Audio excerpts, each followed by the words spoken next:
For 3 days, Abigail barely slept. She watched over the alien, cleaning her wounds with warm water and applying antibiotic cream. The violet blood had stopped flowing, but the alien drifted in and out of consciousness. Sometimes she would mutter words in a language Abigail couldn't understand. It sounded like music with rising and falling tones. Abigail kept the radio on, listening for news about the crash. By the second day, the story was everywhere. A meteor had fallen in Montana. The area was closed off for environmental testing. Abigail knew what that meant. The government was covering up the truth while they searched for the alien. On the morning of the third day, Abigail was making coffee when she heard movement from the couch. She turned to see the alien sitting up, amber eyes open and alert, scanning the cabin. When those eyes found Abigail, they locked onto her with an intensity that made her freeze. "You saved me," the alien said. The words were perfect English, but the voice had a strange musical quality, like each word had extra notes hidden inside it. Abigail nearly dropped her coffee mug. "You speak English?" The alien touched a spot near her temple, where a small device was embedded under her copper skin. "Neural translator. It learns languages quickly." She tried to stand but winced in pain and sat back down. "You should rest," Abigail said, moving closer but still keeping some distance. "You were hurt pretty badly." "My body repairs itself faster than yours would. But yes, I need more time." The alien looked at Abigail with open curiosity. "You helped me, why?" Abigail wasn't sure how to answer.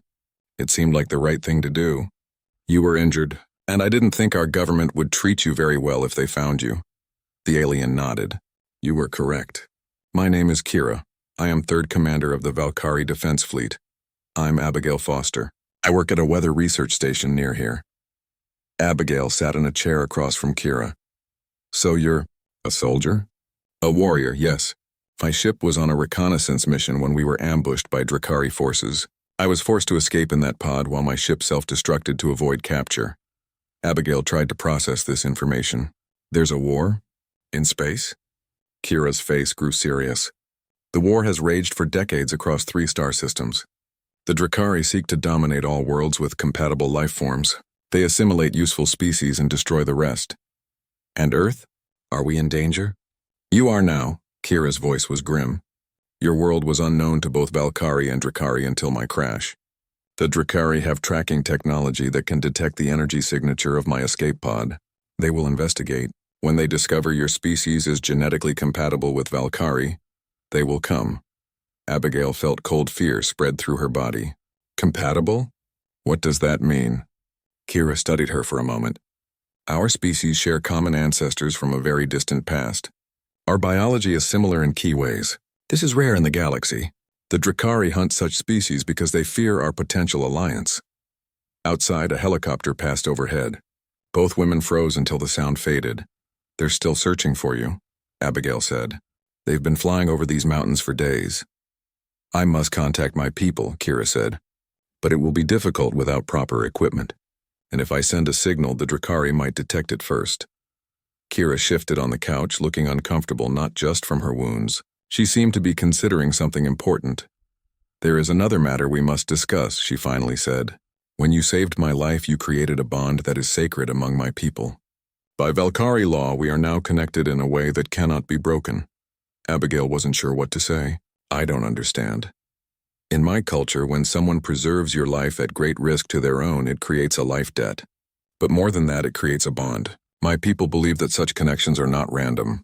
They are part of the pattern of existence." "Okay," Abigail said slowly. "What does this bond mean exactly?" Kira's amber eyes fixed on Abigail with that same intensity. "It means many things.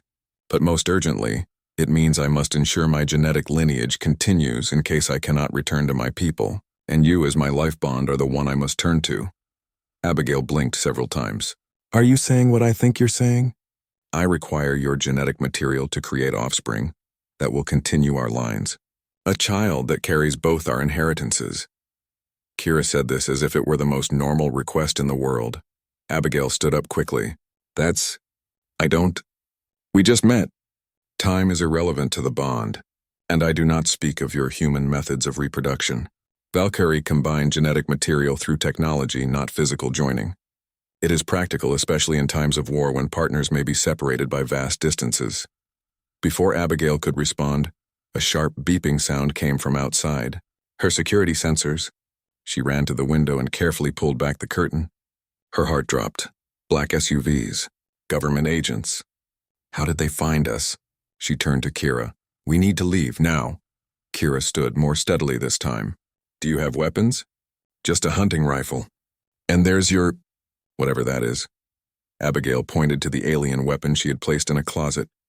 My pulse rifle. It will be useful. Kira moved with surprising speed to retrieve it. Is there another way out of this dwelling? Abigail nodded. My grandfather built a tunnel during Prohibition. It comes out half a mile away in the forest. As the sound of car doors slamming reached them, Abigail grabbed her emergency backpack. She had kept it ready just in case. It contained food, water, a first aid kit, and other supplies. This way, she said, pulling up a trapdoor hidden under a rug. Wooden steps led down into darkness. Kira followed without hesitation, her weapon ready. The tunnel was low, forcing them to crouch as they moved. It smelled of earth and old wood. Abigail used her flashlight to guide them, counting the support beams as they passed. At the 12th beam, the tunnel turned and began to slope upward. Above them, they could hear the muffled sounds of people entering the cabin. They cannot take me alive, Kira said quietly as they moved. The technology I carry would doom your species if reverse-engineered incorrectly. Abigail glanced back at her. Let's make sure it doesn't come to that. After what seemed like hours but was probably only 15 minutes, they reached the end of the tunnel. Another trapdoor, this one covered with dirt and roots from above. Abigail pushed it open carefully and peered out. The exit was hidden in a thicket of bushes, no sign of anyone nearby. She helped Kira out of the tunnel and closed the trapdoor, covering it with leaves and branches. Through the trees, they could see the cabin in the distance. Men in what looked like hazmat suits were going in and out. Others with regular tactical gear formed a perimeter. They know exactly what they're looking for, Abigail whispered. How did they track us here? My energy signature, Kira said. Even dormant, my technology emits traces that their instruments can detect.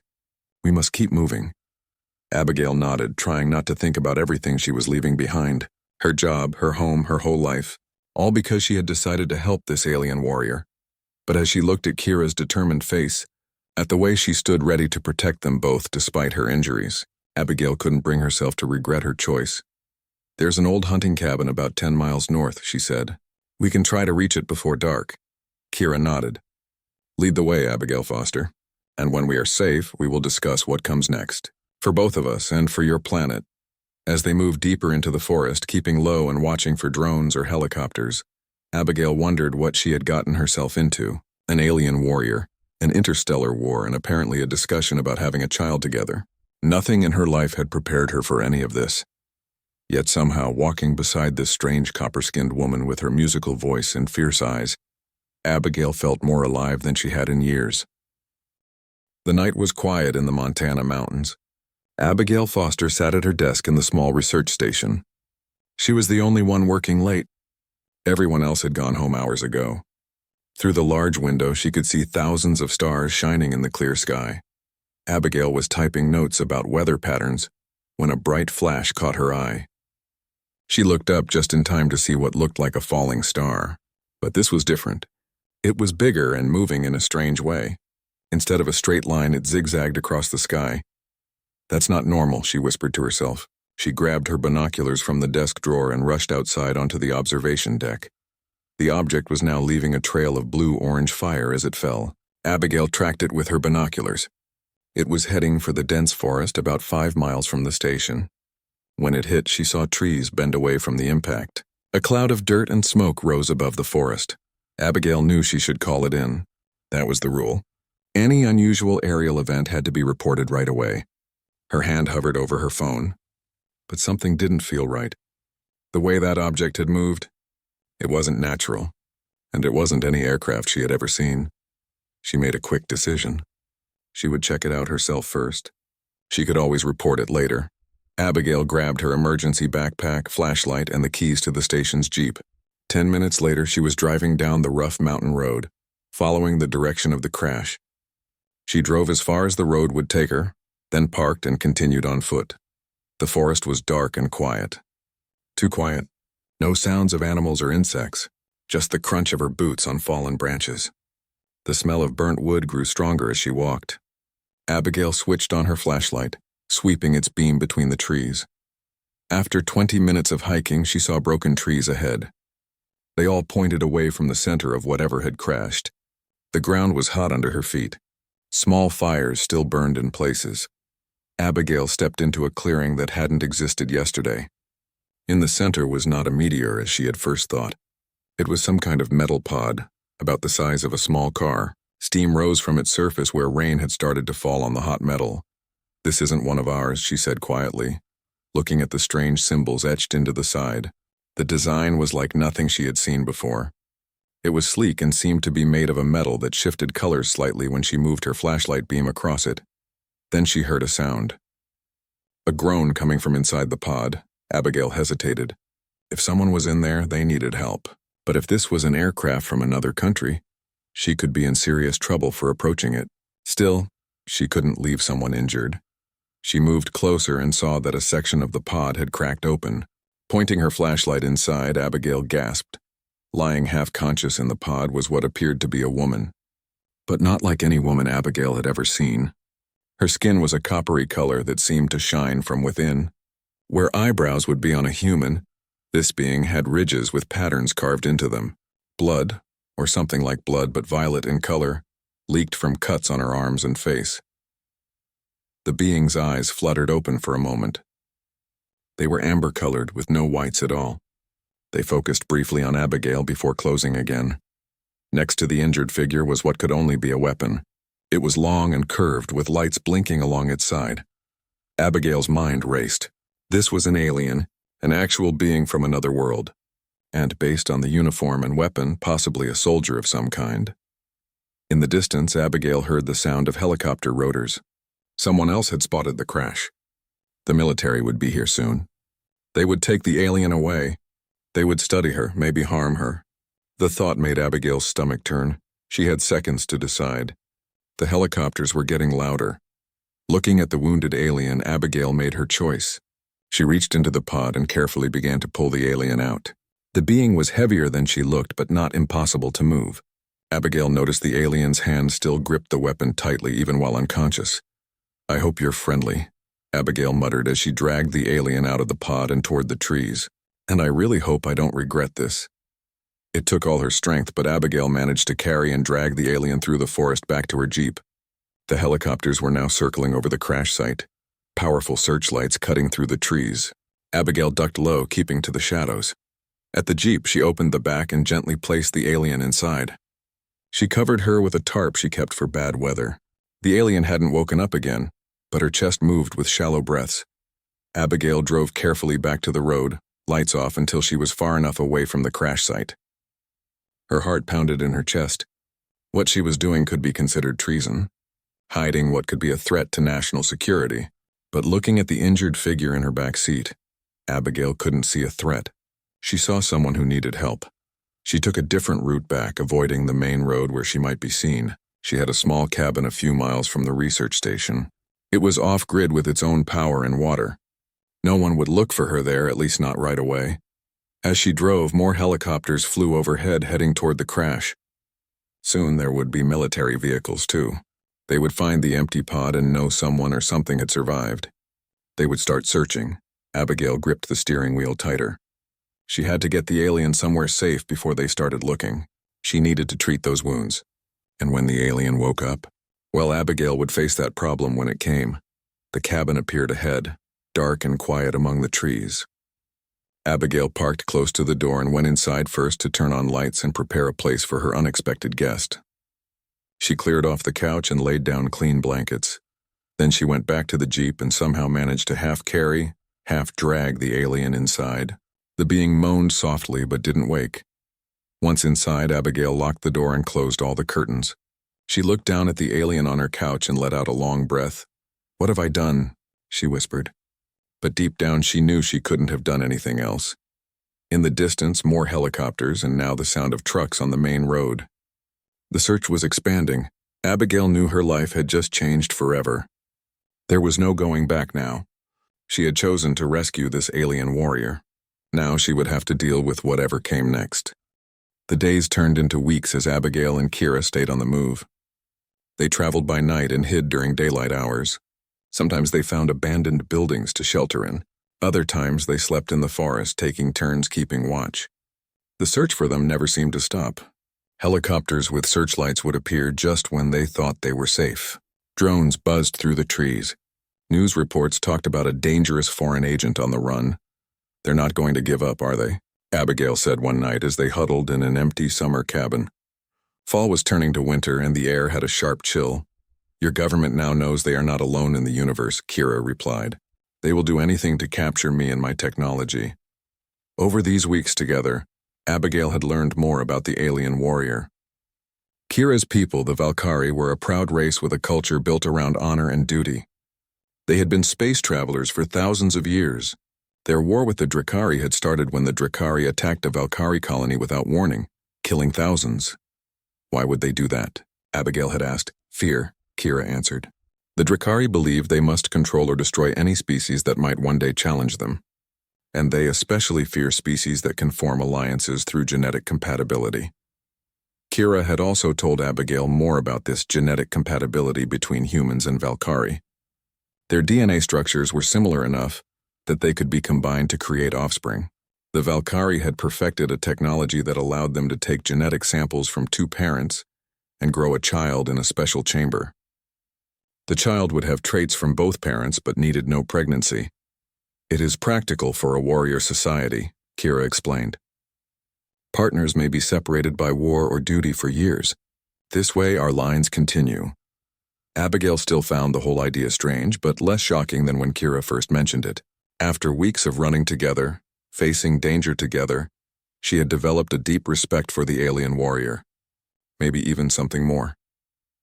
Tonight, as they sat by a small fire in the fireplace of the abandoned cabin, Kira studied Abigail's face in the flickering light.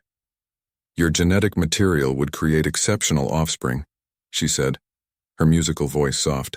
Your quick thinking, your adaptability, these are traits the Valkyrie value. Combined with my lineage, a child would be considered a treasure among my people. Abigail looked away, feeling her face grow warm. You talk about it so practically. On Earth, having a child together is a big decision. Usually people are in love, Kira tilted her head. Love? This concept is not unknown to the Valkyrie, though we might call it differently. We believe the strongest bonds form through shared purpose and mutual respect. She paused. Is that not what has grown between us these past weeks? Before Abigail could answer, a sound outside made them both freeze. Car engines, multiple vehicles coming up the dirt road to the cabin. How do they keep finding us? Abigail whispered as they quickly gathered their few belongings. Kira's face grew grim. I fear it is not just your government now. That sound, the high pitch in the engines. It has Drakari energy signatures. The aliens who are at war with your people, they're here? On Earth? Abigail felt a chill that had nothing to do with the cold night. If they detected my crash, they would send scouts. They work with any local forces they can manipulate. Kira checked her pulse rifle. We must leave now. They slipped out the back window just as headlights swept the front of the cabin. Moving through the dark forest, they heard doors slam and voices call out.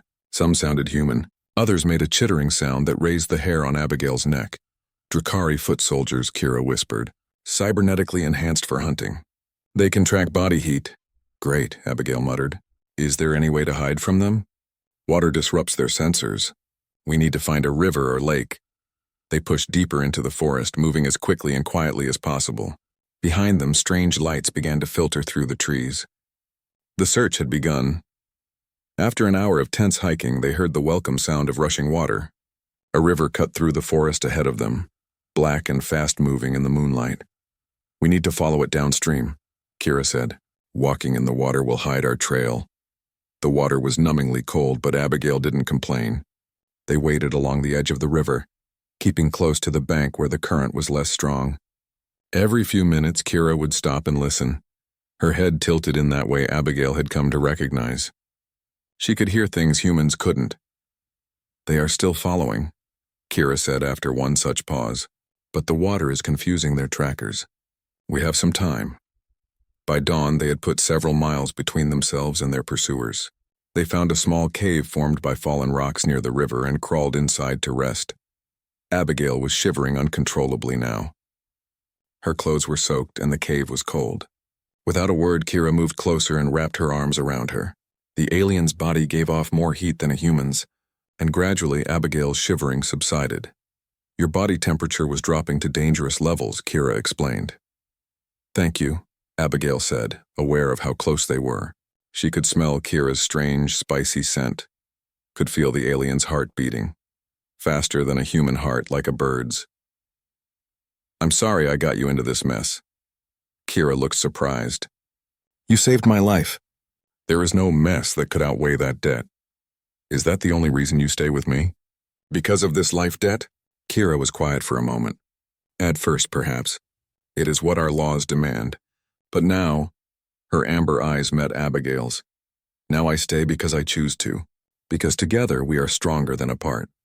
Is that not also a kind of bond your people value? Abigail nodded slowly.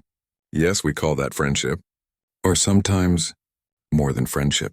Then we are not so different. Your people and mine. Kira's hand moved to touch Abigail's face, a gentle gesture that seemed to ask a question. The moment was broken by a sound outside the cave, a strange buzzing like a mechanical insect. They both tensed. Drakari drone, Kira whispered. Do not move. They held perfectly still as the buzzing grew louder. A small object like a metal beetle flew past the cave entrance. It paused, its sensors sweeping the area, then continued on. It did not detect us, Kira said when the sound had faded. But there will be more. We should move again once darkness falls. Abigail nodded, feeling exhaustion wash over her. I can keep going. Just need a little rest first. Sleep, Kira said. I will watch over you. As Abigail drifted into an uneasy sleep, still held in the alien's warm embrace, she thought about how strange her life had become. A month ago, she had been a normal scientist living a quiet life. Now she was a fugitive, running from both human and alien forces, while developing feelings for a warrior from another world. And somewhere in the back of her mind, she found herself actually considering Kira's request. The idea of having a child together no longer seemed as bizarre as it once had. After all, hadn't she already crossed into a world where normal rules no longer applied? She dreamed of a child with copper skin and amber eyes, but with her own dark hair and smile. A child who would belong to two worlds, two species, a bridge between Earth and the stars. When she woke hours later, the dream stayed with her, feeling less like fantasy and more like a glimpse of a possible future. A future she might actually want.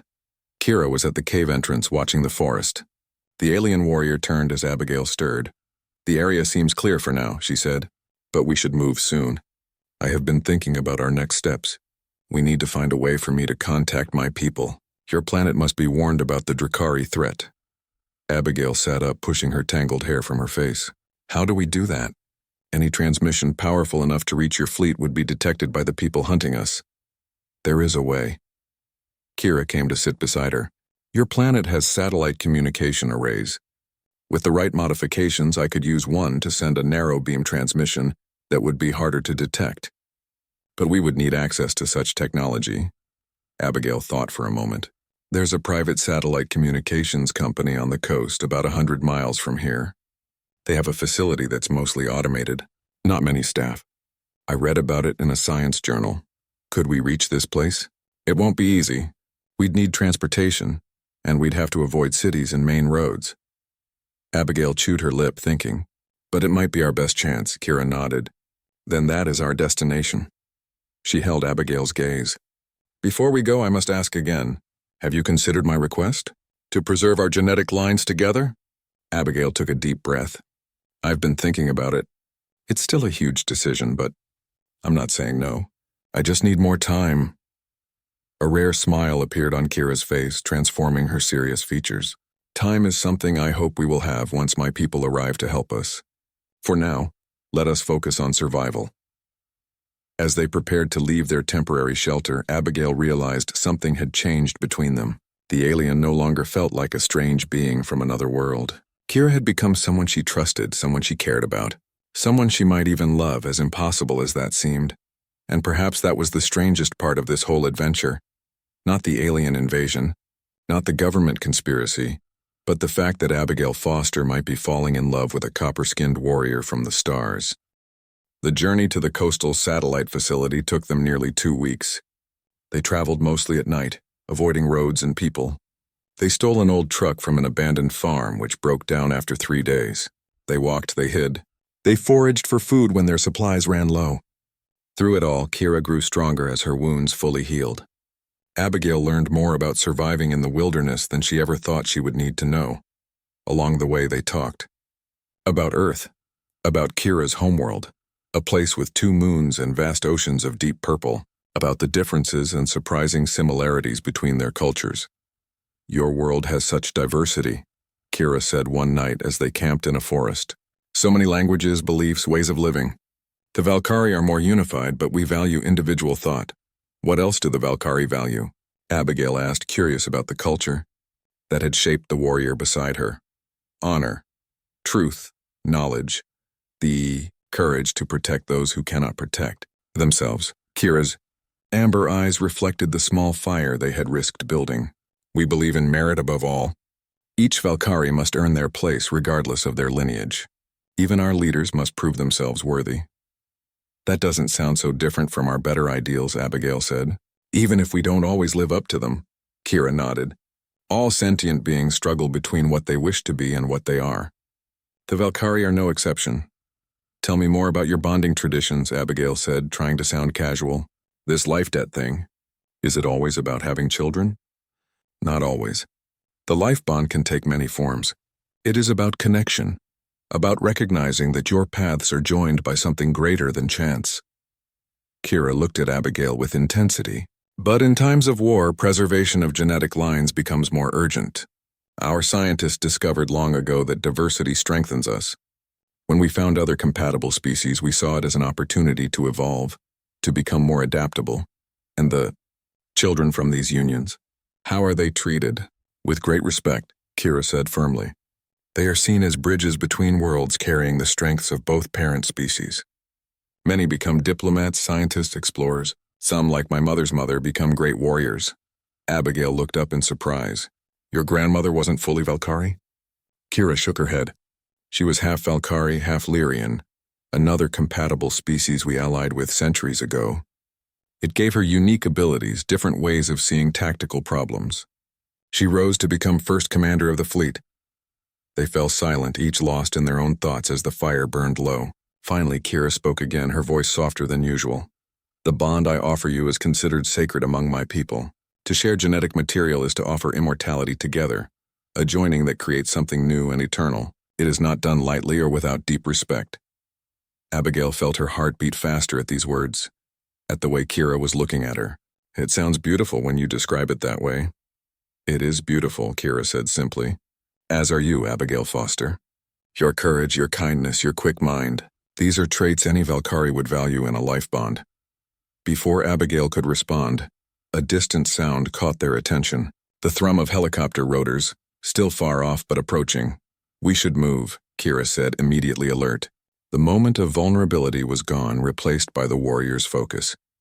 They extinguished the fire and continued their journey through the night. 4 days later, they reached the coast. The satellite facility stood on a cliff overlooking the Pacific Ocean. A cluster of white buildings surrounded by large dishes pointed at the sky. They watched from the cover of trees for a full day, noting the security patterns. As Abigail had guessed, the facility was mostly automated with only a handful of staff who left at night. "I can use their equipment to send a message to my fleet," Kira said as they observed, "but we will need to bypass their security systems. Can your weapon help with that?" Abigail asked, nodding toward the pulse rifle Kira always kept close. "It can disable electronic locks, yes, but once we are inside, we will have limited time before someone notices the breach." They waited until midnight when the last car left the parking lot. Under the cover of darkness, they approached the perimeter fence. Kira used her rifle to send a pulse that fried the electronic gate lock. They slipped inside and ran low across the open ground to the main building. Another pulse from Kira's weapon opened the door. Inside, emergency lights cast a dim blue glow over banks of computers and monitoring equipment. "There," Kira said, pointing to a control station. "That connects to the main satellite array. I can use it to modify the signal." While Kira worked at the controls, Abigail kept watch at the windows. The night remained quiet, but she couldn't shake a feeling of unease. "How long will this take?" she whispered. "Not long. I am reprogramming their satellite to send a tight beam transmission on Valkyrie frequencies. Kira's fingers moved over the controls with surprising familiarity. Your technology is primitive compared to ours, but the principles are the same. Minutes passed as Kira worked. Finally, she straightened. It is done. The message is sending. It contains our coordinates and a warning about the Drakari presence. Will your people come? Yes, but it may take time. They must navigate carefully to avoid Drakari detection. Kira turned from the controls. Now we should... She stopped abruptly, her head tilting in that way that meant she heard something Abigail couldn't. Her expression darkened. What is it? Abigail asked, tension filling her body. We are not alone, Kira said quietly, raising her weapon. Drakari. They must have been tracking the facility, waiting for us to make a move. As if on cue, a high-pitched whine filled the air, followed by strange clicking sounds from outside. How many? At least 3. Combat units. Kira moved to Abigail's side. They will try to capture us alive if possible. The Drakari value information above all. Abigail pulled out the handgun she had taken from the farmhouse where they stole the truck. It seemed pathetically small compared to what they were facing, but it was better than nothing. What's the plan? She asked, trying to keep her voice steady. We fight our way out. Head for the trees. If we can reach the forest, we have a better chance of evading them. Kira looked at Abigail, her amber eyes intense. Stay close to me. Aim for their sensor clusters. The glowing points near what would be a head on a human. Abigail nodded, her mouth dry. I'm ready. They moved toward the door they had entered through, but before they reached it, something crashed through the window. A creature unlike anything Abigail had ever seen landed in a crouch. It was vaguely humanoid, but with too many limbs, each ending in what looked like weapons. Its body was covered in chitinous armor, and where a face should be, there were only glowing sensors and clicking mandibles. Drakari, Kira snarled, firing her pulse rifle.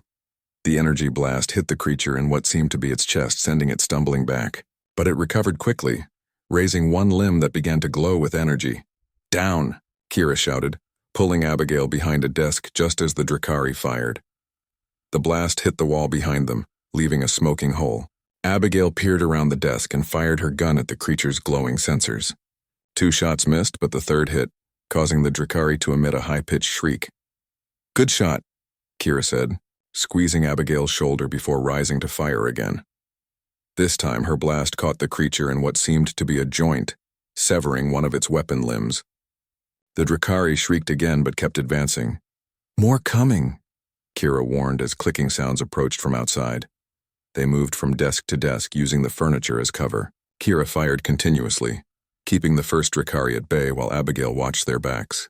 The door they had been heading for now seemed impossibly far away. Then 2 more Drakari burst through it, blocking their escape. New plan, Kira said, pointing to another door across the room. That way. They ran, dodging energy blasts that left scorch marks on the walls and floor. Abigail fired behind her, not really aiming now, just trying to slow their pursuers. Kira kicked open the new door, revealing a hallway that led deeper into the facility. Where does this go? She asked as they ran. I don't know, Abigail admitted. I've never been here before. They turned a corner and found themselves in a large room filled with more satellite equipment. Large windows showed the dishes outside, pointed at the night sky. There was no other exit. We're trapped, Abigail said, panic rising in her throat. Kira looked around quickly, assessing their options. Those windows, they lead to a maintenance platform outside. We can use it to reach the ground. Before they could move, all 3 Drakari appeared in the doorway. One was damaged from Abigail's shot to its sensors, moving erratically. The other 2 advanced with cold precision, their weapon limbs raised. Kira stepped in front of Abigail, her pulse rifle ready. Stay behind me! The Drakari fired simultaneously. Kira dodged one blast but was hit by another in her shoulder. She grunted in pain but returned fire, hitting one Drakari directly in what passed for its head. The creature collapsed in a heap of twitching limbs. Abigail fired her gun again and again, emptying the clip into the damaged Drakari. It fell, making that strange shrieking sound as it died. Abigail woke to the sound of waves crashing against rocks. Her head pounded, and her mouth felt dry as dust. She opened her eyes slowly, wincing at the light. She was in a small cave, with the ocean visible through the opening. A fire burned nearby, casting warm light on the stone walls. You are awake. Good. Kira's voice came from beside her. The alien warrior sat cross-legged on the ground, her pulse rifle across her knees. She looked tired, with dark circles under her amber eyes. What happened? Abigail's voice came out as a croak. The Drakari used a neural disruptor. It affects humans more strongly than Valkyrie. Kira handed her a bottle of water. Drink. It will help clear the last effects. Abigail drank gratefully, the cool water soothing her parched throat. As her mind cleared, memories came back. The satellite facility, the Drakari attack, Kira carrying her. How did we get away? After you lost consciousness, I carried you down from the platform. The Drakari had called for reinforcements, but they had not yet arrived. I found this cave half a mile down the coast. Kira's voice was matter of fact, but Abigail could see the strain in her face. You're hurt, Abigail said, noticing the makeshift bandage on Kira's shoulder where the energy blast had hit her. It is not serious. My body is already repairing the damage. Abigail sat up slowly, fighting a wave of dizziness. Did your message get through? To your people? A rare smile appeared on Kira's face. Yes, I received a response before we left the facility. The Valkyrie fleet is coming. They will be here within days. Relief washed over Abigail. So we did it. We actually did it, we did. Kira's smile faded. But the Drakari know this too. The one that escaped will have reported our position. They will be searching this entire coastline, and now they know about the transmission to my fleet. They will send more forces to intercept. So we're still in danger. Yes, but not for much longer. Kira set aside her rifle and moved closer to Abigail. How do you feel? Like I've been hit by a truck. But I'll live. Abigail managed a weak smile. Thanks to you again. Kira shook her head. We saved each other. Without your knowledge of this world, without your courage, I would have been captured long ago. They sat in comfortable silence for a while, listening to the waves. The sun was setting over the ocean, painting the sky in shades of orange and pink. Despite the danger they were still in, Abigail felt a strange peace. It's beautiful, she said, nodding toward the sunset. Yes, Kira agreed. Your world has much beauty. Different from my homeworld, but equally magnificent. Will I ever see your world? Abigail asked, the question slipping out before she could stop it. Kira looked at her with those intense amber eyes. Do you wish to? I don't know. Maybe. Abigail looked down at her hands. Everything's happened so fast. A few months ago, I didn't even know aliens existed. Now I'm on the run with one, waiting for a fleet of spaceships to arrive while being hunted by another alien species. And yet you adapt. You face each challenge with courage. Kira's voice was soft. It is one of the things I admire most about you. Abigail looked up, meeting Kira's gaze. There are things I admire about you too. Your strength, your honor, the way you never complain, even when you're hurt or tired. Something shifted in the air between them, a tension that had been building for weeks. Kira reached out slowly, giving Abigail time to pull away, and touched her face. Her copper-colored fingers were warm against Abigail's cheek. Abigail Foster, Kira said formally. I must ask you something important. Abigail's heart raced. Yes? When we first met, I spoke of a life bond, of combining our genetic material to create offspring. I spoke of it as duty, as Valkyrie law. Kira paused, seeming to search for the right words. But now I ask not from duty, but from choice. Will you consider joining your lineage with mine? Not because you must, but because you wish to? The question hung in the air between them. Abigail had been thinking about this more than she cared to admit. The idea no longer seemed alien or frightening. Instead, it felt right somehow. I've been considering it, she said honestly. But I have questions, concerns. Ask them, Kira said simply. This child, where would it live? How would it be raised? Would I ever see it? The child would be ours equally, Kira said firmly. In Valkyrie culture, offspring are raised by both parents when possible, or by the entire community when necessary. If you wish to remain on Earth, arrangements could be made. If you wish to come to my world, you would be welcomed with honor as my life bond. And what about us? Abigail asked the most important question of all. Is this just about having a child, or is there more? Kira's expression softened. For Valkyrie, the life bond is more than just producing offspring. It is a connection of spirits, of paths joined willingly. Among my people, it is the closest word we have to what humans call love. The word hung in the air, unexpected yet perfect. Abigail felt something inside her open up. A door she hadn't realized was closed. Love. she repeated softly. I think I could love you, Kira of the Valkyrie. I think maybe I already do. Kira leaned forward, resting her forehead against Abigail's in what seemed to be a Valkyrie gesture of intimacy. And I, you? Abigail of Earth. More than duty, more than honor. I choose you. The moment was broken by a sound outside the cave, a high-pitched whine that was becoming terribly familiar. Drakari, Kira said, instantly alert. She grabbed her pulse rifle and moved to the cave entrance, peering out cautiously. Abigail joined her, feeling stronger now. What do you see? One of their larger ships over the water. They are scanning the coastline. Kira's expression was grim. They are getting closer. Abigail's mind raced. If they find us here, we're trapped. Yes. Kira checked her weapon. We need to move inland, find better cover. As they prepared to leave their shelter, Kira suddenly stopped. She pulled a small crystal vial from a compartment in her uniform and held it out to Abigail. Take this, she said, her voice urgent but gentle. It contains my genetic essence. If something happens to me, if I fall in the coming battle, promise you will keep it safe. Abigail stared at the vial, glowing faintly with an inner light. Nothing's going to happen to you. We cannot know that. The Drakari are powerful enemies. Kira pressed the vial into Abigail's hand.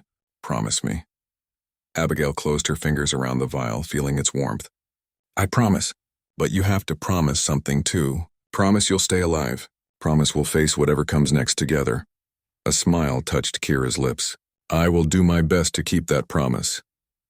They left the cave carefully, staying low among the rocks. The Drakari ship hovered over the water, its searchlights sweeping the shoreline. They had almost reached the tree line when one of the lights caught them, freezing them in its harsh glare. Run! Kira shouted, pushing Abigail toward the trees. She turned to face the ship, her pulse rifle raised. But before either of them could move, the night sky erupted with new lights. Bright streaks of blue-white energy cut through the darkness, striking the Drakari ship. It shuddered, its own lights flickering, then began to list to one side. The Valkyrie, Kira breathed, her face transformed with joy. They have arrived. Above them, breaking through the clouds, came ships unlike anything Abigail had ever seen. Sleek and powerful, they moved with impossible grace, surrounding the damaged Drakari vessel. More energy beams flashed, and the Drakari ship crashed into the ocean with a massive splash. One of the Valkyrie ships descended toward them, hovering just above the beach. A hatch opened in its underside, and a beam of light reached down to the ground. It is a transport beam, Kira explained, taking Abigail's hand. It will take us aboard. Abigail hesitated, suddenly afraid. What will happen now? Kira squeezed her hand. Now we join my people. We warn your world about the Drakari threat. We prepare for what comes next. She looked deeply into Abigail's eyes. Together, if that is still your wish. Abigail thought about her old life. Her quiet job at the research station, her small cabin in the woods. It seemed like a lifetime ago. The woman she had been then would never have imagined standing on a beach holding hands with an alien warrior, about to board a spaceship. But she wasn't that woman anymore. She had changed, grown stronger, braver. She had fallen in love with someone from another world. And maybe, just maybe, she was ready to see that world for herself. Together, she agreed, and stepped with Kira into the light. Aboard the Valkyrie flagship, Abigail stood beside Kira as she was reunited with her people. The ship's commander, a tall Valkyrie with elaborate ridge patterns that Abigail now knew signified high rank, greeted Kira with respect. Third Commander Kira, your message was received. The fleet stands ready. The commander's eyes shifted to Abigail with curiosity. And this is the human who aided you? This is Abigail Foster, Kira said formally. My life bond. She saved me when my pod crashed. Without her courage and knowledge, I would not have survived to warn you of the Drakari presence in this system. The commander bowed slightly to Abigail. Then the Valkyrie owe you a great debt, Abigail Foster of Earth. Your world now faces a threat it does not fully understand. The Drakari will not stop with one failed attempt. What happens now? Abigail asked. Now we must speak with your world's leaders, the commander said. They must be warned, prepared. The Valkyrie offer alliance against our common enemy,